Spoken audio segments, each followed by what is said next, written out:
What's up, guys? Welcome to the 7th day of Pickup Sports Talks Around the League series. Today, we're going to be covering the NFC West, and although we only have 2 more days left in this series, and I'm kind of sad about that, I am excited that the next 2 days are, in my eyes, the 2 most exciting divisions in football. Tomorrow's going to be great. AFC West, I honestly think, is on top. Yep. Not to put the NFC West down, since we're about to talk to them, but this division has a lot of interesting storylines, too, so let's dive right in. Let's start with the one team that I don't find exciting in this division, and that's the Seattle Seahawks. Lost Russell Wilson this offseason, expectations are low. Yeah, expectations really are at an all-time low for the Seahawks right now. I mean, their quarterback race is between Drew Lock and Geno Smith. This is a little brutal. Drew Lock couldn't play against our Bears last week because he was out with COVID. Yep. This is definitely brutal. What I will say is the Seahawks are fully in their rebuild now, and I think it's a step in the right direction. It's not a secret. Russell Wilson wasn't happy there. Pete Carroll and him, I don't want to say they lost their connection, but it just wasn't the same as it used to be. The team as a whole decided to move on from their franchise quarterback. Actually, in my opinion, got a good deal for him. They got a lot of stuff to build for their future. I think that they're moving in the right direction as a franchise. Just their fans might not see it that way because they haven't had a bad team in a very long time. But something weird about this team, about their offense, is that no one's talking about this. I think their offense improved outside of the quarterback position. Yeah. Although they lost Chris Carson to retirement, and by the way, he had a great career. People don't talk about him enough. I mean, not great career, but he was solid for a few years there, and he was on my fantasy team last year. But Rashad Penny, I think, can step into a role, and I love Kenneth Walker. I'm a little worried about his surgery for sports hernia, but he was great in college, and I like that pick. They still have DK Metcalf. They still have Tyler Lockett. They gained Noah Fant. And they picked up Marquise Goodwin. He shouldn't be a big piece there, but he's fast. And they drafted Charles Cross, the 9th pick for O-line. So they kind of did what Russell Wilson asked them to do for all those years. And yet, I think they'll have a bottom 10 offense in football, maybe bottom 5 because of the quarterback position. I don't hate Geno Smith. I think there's a world in which Geno Smith has a better season than Daniel Jones, Jacoby Brissett, possibly Baker, probably Davis Mills. I don't think that will happen. I think he will be at the bottom area. And Drew Lock, by the way, could play and have a career revival. Because Drew Lock showed a lot. I loved him at Mizzou. I thought he was a great prospect, even though he didn't show out at Denver. So I think there's a world in which this offense is watchable. However, the quarterback position will hold him back, and even though they drafted Charles Cross, their O-line is still very, very weak. I'm not going to hype up their O-line like it's something special. It's not. So my real only interest in this offense is, can DK Metcalf still perform with not a great quarterback? And that's going to be the difference in if he establishes himself as one of the elite receivers in the NFL, or if it's like he has this great build but couldn't do it with a bad quarterback. Is he going to turn into Mike Williams, or is he going to turn into eliteness? Mike Evans, yeah. Both sides of the mic. I don't want to immediately jump to next year because this isn't what this series is about. But all of this had me thinking, just talking about drafting and draft picks.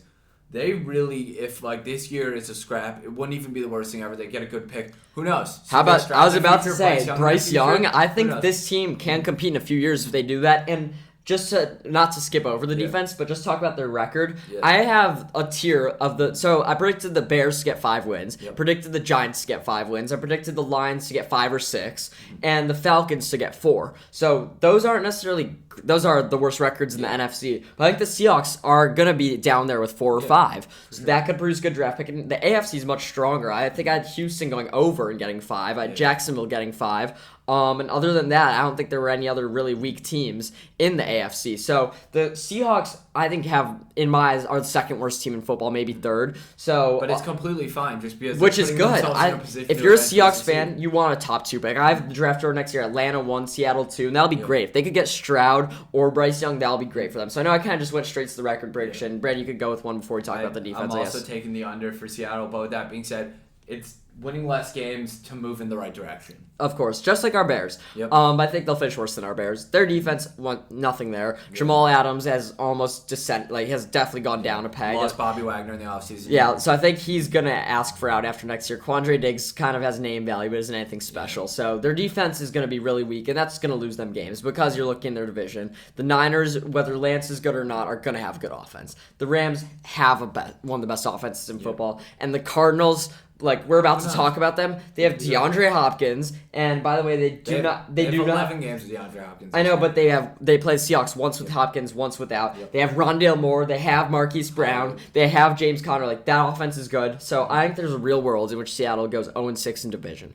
and they're lucky because they do play Atlanta at home. They play Detroit this year. They play the Jets at home, and they also play the Giants at home. I think they win 3 of those 4 games. So I do think they will get up to 5, which is probably bad for their fan base, but I think with a bad team, with Pete Carroll's coaching, though, and a not horrible offense, I think they get up to 5 wins. They could, yeah. I think this year, like, I'm not going to sit here and act like they're going to be competing, but this is an exciting year because I feel like we're literally seeing the turning point in their franchise to their next generation. But I will say their fan base is excited in the same way our fan base is excited, but I'm glad we have a quarterback, and that's the one piece they need, because if they, let's say 1-2 goes Stroud, Young, and maybe if they don't get 3, Will Anderson's the most talented guy, they don't need a receiver like we do, like Jackson Smith and Jig, but then you get a good piece, but they might not get a guy who's going to really shift the franchise. So they really need a quarterback. Let's move on to the exciting teams. The Arizona Cardinals.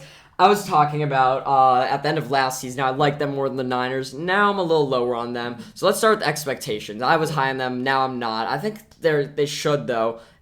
People should expect them to make the playoffs, especially after making them last year and this offseason, paying Kyler all that money, picking up Hollywood Brown. Yeah, so this Cardinals team is talent. I think that's like the main thing whenever I think about this team. I always think, like, yep, they have some talent. They're pretty good. I like what they have going on in their offense per se. I think Kyler is overhated. I won't say overhated and underrated. I'd just say overhated for now. I think that the media has completely flipped a narrative on him, and it almost seems as if they're kind of trying to cast him out as one of the better quarterbacks in the NFL, which I think isn't great, just because this is a guy who year in and year out has done nothing but impress up until pretty recently, in my opinion at least. I mean, he's just had a great career thus far, except for like the end of last season in my eyes. I have fallen for the bait of being teased by this contract clause of him not watching film. I have been teased by it. I think the relationship between Kyler Murray, Cliff Kingsbury, and ownership isn't great. And what I find very interesting is that ownership was more eager to extend their head coach and their GM than their quarterback. Yeah. And I think that says a lot about this team's confidence in Kyler Murray. And I am not going to be one of the over-haters that you talked about. However, I don't think he's going to be a Pro Bowler this year. I think he's going to be not as good as last year. And yet, I still think this offense is above average because when Hopkins comes back, and we both said he's a top 10 receiver in football. Absolutely. Hollywood last year was insane at some catches. And the thing is, with him not being their receiver 1, if they could get what Baltimore got out of him, which was like 3 catches, each of them averaging 40 yards and 2 touchdowns. He was the reason I beat you in fantasy last year with a 51-yard touchdown in the third quarter of Monday Night Football. But I'm not trying to talk about fantasy now. If Hopkins can be their go-to guy, and then you have Hollywood catching 2 50-yard passes a game, and then you have Rondale Moore, who's going to, I think, have a breakout year. You still have A.J. Green. You still have Antoine Wesley, not many people are high on, and James Conner, who's being a second-round pick in fantasy. I think he led the league in touchdowns last year. 16, I think. This offense has the weapons. Kyler Murray, prove me wrong. Prove me wrong, Kyler. That's all I'm going to say. I'm not high on him, but everything is in position for him except the O-line, which obviously is a thing. But he's running. It hasn't necessarily got worse, the O-line, so he knows how to deal with it. Prove me. They also have Zach Ertz. How about that? Trey McBride was a third-round pick as tight end, and Max Williams was their number 1 tight end for half of last year. He has the weapons, Kyler. Go prove the media wrong. I'm rooting for him. I just don't think it's going to happen. I think he's not going to be horrible, but the lack of trust in him for me is very, very telling. Yeah, I'm a little worried about that as well. I want to talk about their defense a little bit. It's not great. Like, I can't lie. Their defense lacked. I think losing Chandler Jones was an underrated loss for them. And by the way, it was already bad last year. People are acting like everything's going to be fine without Chandler Jones. I think that just brings their defense down even further than it was last year, which was definitely worrisome. With that being said, I think overall this team is one of those like shootout teams, like you said. They're going to be high scoring offensively, and they're probably going to give a lot of points defensively. Fun team to watch. And with Kyler, I think, although I just talked bad about him, I think his floor is pretty high. Yeah. Like, if Kyler has a horrible season, he's still going to definitely have a starting job next year and be fine. Well, so the reason I'm going to spoil this, I have them going under 8.5. I have them getting 8 wins. The reason for that is this defense. Because, as you said, people aren't talking about that it wasn't great last year and it only got worse. Yeah. Love Budda Baker, very exciting. J.J. Watt's still there. And Isaiah Simmons, I expected huge things out of him when he was out of Clemson. So I think he can have a step-up season. He's capable of that. I'm really big Isaiah Simmons fan. Outside of that's not great, and that's why I see them losing games. Like, Kyler doesn't do enough. He doesn't get to that level where he can put the team on his back like Mahomes does, and their defense doesn't do enough to keep him competitive. 8 wins, missed the playoffs. Yeah, I'm taking the over. This is just a team that, for the past years, just found a way to get their wins. I think that they will get 2 wins against the Seahawks, and you can't tell me just throughout the league they're not going to get at least 5 or 6 more. This one will be close, though. I do think that this could really go either way. I see their floor being like 8, maybe 7, whereas their ceiling could be pretty high just because last year I think they started, 8-0? Yeah. They're a scary team. I agree, but it was a big transition for my mindset. Yeah, to switch from going to from big on the Cardinals, better than the 49ers just a few weeks ago, to now I'm kind of in on the 49ers. 49ers fans, you've kind of made me cave. It's not been you guys, though. It's been the play of Trey Lance and training camp. I want to talk about the Niners. I'm not big on Trey Lance. We've talked about him, and I think it's because he didn't prove that much to be in college. I know he only started a few games last year, but he didn't look amazing. Some of his touchdowns, even in the preseason game, were to wide open guys. So I don't love Trey Lance, and people love him. I'm not really high on Trey Lance. I'm starting to think this offense can overcome Trey Lance being meh. Because I still will stand by my opinion that I think Jimmy G should be their starter. I no doubt still think that. But if Trey Lance, maybe his arm isn't as good as Jimmy G's, but if he can still be mobile and if he can still make plays, their offense will be carried by the rest, by Kyle Shanahan. Still, no matter who's in their backfield, they'll have a great run game because the style of offense, and they have a good O-line. O-line's good. Re-signed Debo, can run the ball. Huge year out of Brandon Ayuk, I think. I think last year he was supposed to be their receiver 1. Debo came out of nowhere. People acting like he's a receiver 2 in the NFL now. No. Brandon Ayuk can be a receiver 1, and they have George Kittle, who you think is the best tight end in football for some reason. I think he's the 2. So I think this offense, my shift in mindset wasn't about Lance. It was that their offense can overcome even if Lance plays poorly. However, I don't think he will play poorly. I think he'll be fine. I just think it's not going to be as good as Justin Fields. Yeah, so I want to quickly talk about Trey Lance because I believe in him a little bit more than you. Your argument with Jimmy G was always, it's not pretty, but they win games. Yeah. And I see that argument. I agree. Winning games is the most important thing. With that being said, Trey Lance's versatility offensively and the way he plays the game could open up their offense and turn them into something so much greater than they were. Obviously, there's risk to reward, and you could have said, well, they were winning games with Jimmy G, why pull him now? I think that there's a chance that Trey Lance makes them so much more than they were with Jimmy G, and I think it's a risk to take it, but it could pay off. So here's what I'm going to compare it to. So with Jimmy G, I think we'd all say the Niners are going to win somewhere between 9 and 12 games. Let's say we'd predict them to win 11 games. I think that's fair. I feel like. What did you say, 10? Yeah, maybe 10. Maybe. I mean, they were a really good team last year with Jimmy G. Let's say 10.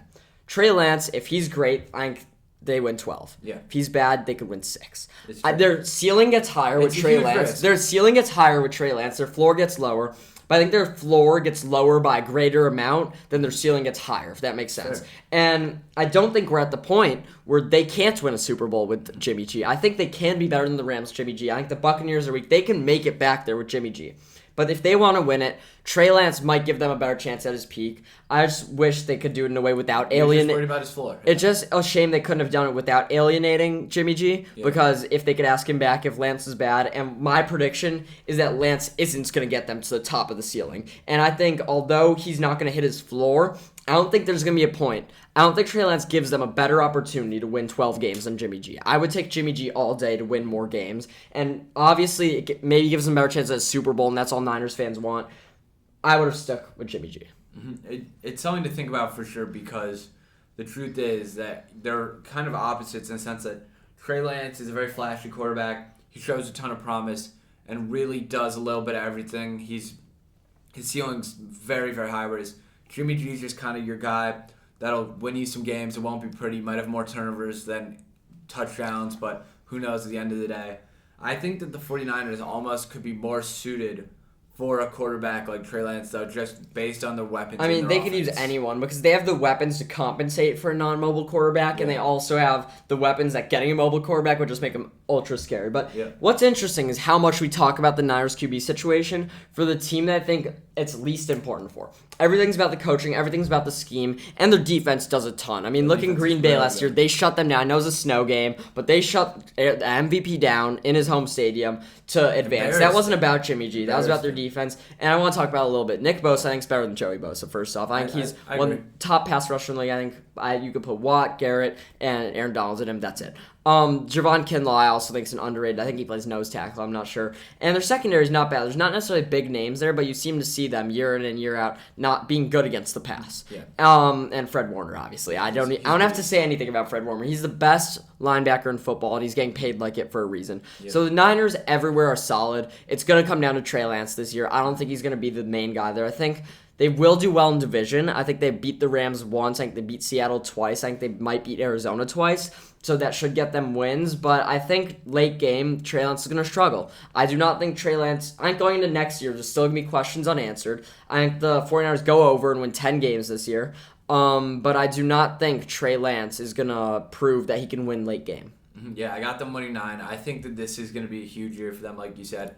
And if there are questions unanswered going into next year, there's going to be a big problem in San Francisco because the last thing you want is your team losing faith in the guy who the coach brought in for someone else who was doing well. And they could have had Fields at 3. Come on now. If they drafted Fields, I would be giving him 12 wins now. Like, I like Fields a lot. I said on the podcast, day of draft, I thought they should have drafted Fields. I genuinely, not from Bai's perspective, I would feel more confident with Fields in their offense because Lance might be able to do a lot more, but I think we know a lot about Justin Fields already, and we don't necessarily know a lot about Lance. Yeah. Let's get to the Rams. I'm going to give my expectations, and then I want you to talk about them because I have a lot to say. Sure. My expectations are they go back to the Super Bowl.